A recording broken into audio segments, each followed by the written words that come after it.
advocacy is everything. As a media person, I used to say advocacy is it in everything, especially in HIV/AIDS. Especially at this time that AIDS has been with us for a very long time, and people really don't. For them, it's one of those things. But as far as I'm concerned, HIV/AIDS complicates.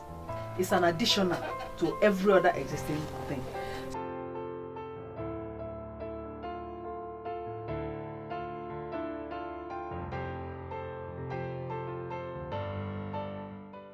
I wouldn't say it's one size fits it all. Some people are still talking about HIV/AIDS, but it's not at issue. That's what I'm saying. The rate has gone down, and it's more like what I would say: the converted preaching to the converted. Like if you go to church and they say you are preaching to the choristers. So those who know, and those people are still doing their advocacy in the little way that they can. But it should be more than that.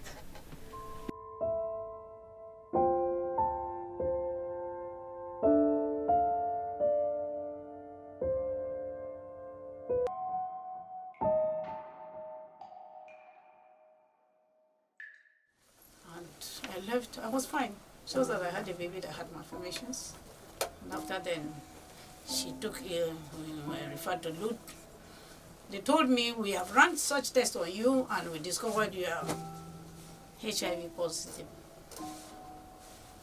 I didn't know what HIV is. Nobody told me this is, and I'm fine. So I went home, and after some time, we were referred to Lud with the baby. So when I was in Lud, there's one Dr. White that will come around to counsel me about the situation of the baby. We were discharged 3 months after. Then I got home and I lost the baby. And when I discovered the child I have is positive, I had passion about children.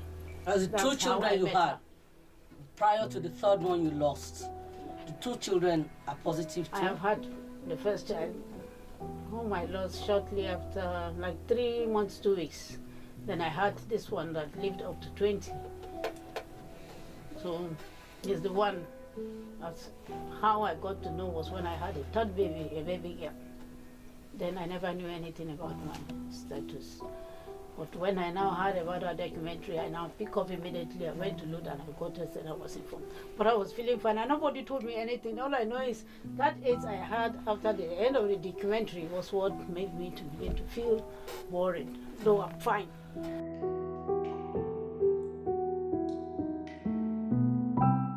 In fact, the first point I started noticing was the stigma in the hospital environment.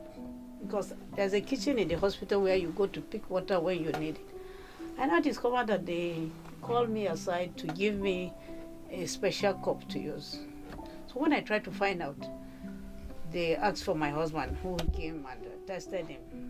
So when they told me, well, they ran so test on me and discovered I'm positive and is subject to confirmation. I don't know what HIV was then, truly then.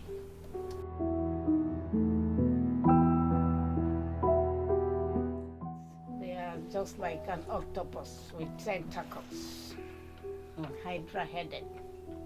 If you really want to focus on challenges you have faced, unless you are strong, you just give up and decide. So many people commit suicide because they will not want to live with this.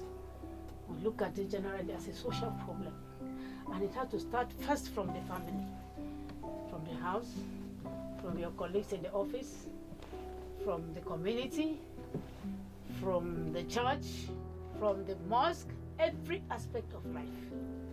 A lot of people who thought by now they'll be hearing my obituary have attended their burial. I did not pray for that anyway. But then, it's not the way you just look at it. HIV is not the end of life.